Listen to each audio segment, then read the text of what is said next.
আসসালামু আলাইকুম। সুপ্রিয় শিক্ষার্থীরা, তোমাদের সবাইকে স্বাগত জানিয়ে শুরু করছি ২০২১ সালের এইচএসসি পরীক্ষায় অংশগ্রহণকারী শিক্ষার্থীদের জন্য প্রণীত ষষ্ঠ সপ্তাহের সমাজবিজ্ঞান দ্বিতীয় পত্রের অ্যাসাইনমেন্টের সমাধান। এখন আমরা যেই সমাধানটা করব সেটার বিষয়কূট হচ্ছে ১১৮। তোমরা কভার পেজে কিন্তু এই বিষয়কূট লিখতে হয় ১১৮ এবং বিষয়ের নাম লিখবা সমাজবিজ্ঞান দ্বিতীয় পত্র। অ্যাসাইনমেন্ট নম্বর লিখবা হচ্ছে ৪। অ্যাসাইনমেন্টের শিরোনাম লিখবা বাংলাদেশে বসবাসকারী নৃগোষ্ঠী এবং তাদের সামাজিক ও সাংস্কৃতিক জীবনধারা। এখানে আমাদেরকে যে নির্দেশনাগুলো অবশ্যই অনুসরণ করতে হবে সেগুলো হলো নৃগোষ্ঠীর ধারণা ও প্রকৃতি লিখতে হবে, বাংলাদেশের মগ অথবা মারমা নৃগোষ্ঠীর উৎপত্তি ও পরিচয় বর্ণনা করতে হবে, বাংলাদেশের মগ অথবা মারমা নৃগোষ্ঠীর সামাজিক ও সাংস্কৃতিক জীবনধারার বিবরণ দিতে হবে, বাংলাদেশের মণিপুরী নৃগোষ্ঠীর উৎপত্তি ও পরিচয় বর্ণনা করতে হবে, বাংলাদেশের মণিপুরী নৃগোষ্ঠীর সামাজিক ও সাংস্কৃতিক জীবনধারার বিবরণ দিতে হবে। তোমাদের জন্য যে অ্যাসাইনমেন্ট ষষ্ঠ সপ্তাহের সমাজবিজ্ঞান দ্বিতীয় পত্রের এই অ্যাসাইনমেন্টের জন্য তোমাদের বরাদ্দকৃত নম্বর হচ্ছে ২০, অর্থাৎ তোমাদেরকে ৫টি প্রশ্নের আনসার করতে হবে। যদিও তোমরা এখানে ক খ না লিখলেও চলবে।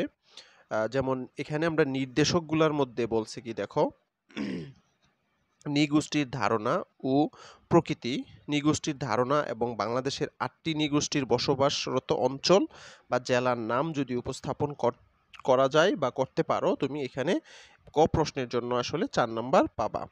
তারপরে বাংলাদেশের মগ ও মারমা নৃগোষ্ঠীর উৎপত্তি ও পরিচয়। তো এখানে কিন্তু তোমাকে অথবা বলে দিছে, হ্যাঁ, মগ অথবা মারমা। তুমি যেটা সবচেয়ে ভালো বুঝো বা যেটা সবচেয়ে ভালো পারবা সেই জিনিসটাকে উপস্থাপন করবা। দুইটা কিন্তু উপস্থাপন করতে হবে না, যে কোনো একটা উপস্থাপন করবা, সেটা হচ্ছে মগ অথবা মারমা। তারপরে বাংলাদেশের মগ ও মারমা নৃগোষ্ঠীর সামাজিক ও সাংস্কৃতিক জীবনধারা, অর্থাৎ জীবনধারা বলতে এখানে কি কি বোঝানো হবে, তাদের পরিবার, তাদের বিবাহ, অর্থনৈতিক ব্যবস্থা, খাদ্যাভ্যাস, পোশাক পরিচ্ছদ ও ধর্ম। এই জিনিসগুলা অবশ্য তোমরা এখানে ফোকাস করবা। তারপরে বাংলাদেশে মণিপুরী নৃগোষ্ঠীর উৎপত্তি ও পরিচয়। তারপরে হচ্ছে ৫ নাম্বার বাংলাদেশে মণিপুরী নৃগোষ্ঠীর সামাজিক জীবনধারা, সামাজিক ও সাংস্কৃতিক জীবনধারা। এখানেও ঠিক একই রকম বিবাহ প্রথা, পরিবার, অর্থনৈতিক ব্যবস্থা, পোশাক পরিচ্ছদ, ধর্মবিশ্বাস, উৎসব বর্ণনা করতে হবে। তাহলে এখন আমরা এক এক করে আমাদের যে অ্যাসাইনমেন্টের উত্তর সেই উত্তরে চলে যাব। তো উত্তরে যাওয়ার আগে যাদের পিডিএফ লাগবে তারা অবশ্যই কমেন্ট করবা। কমেন্ট করলে দেখবা আমি তোমাদেরকে পিডিএফটা দিয়ে দিচ্ছি। আর ভিডিওটা প্রথম থেকে শেষ পর্যন্ত ভালো করে মনোযোগ সহকারে দেখো, তাহলে খুব সহজে তুমি বুঝতে পারবা।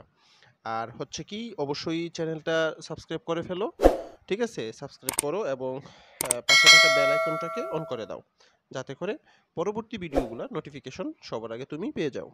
তাহলে চলো মূল অ্যাসাইনমেন্টে চলে যাই।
you.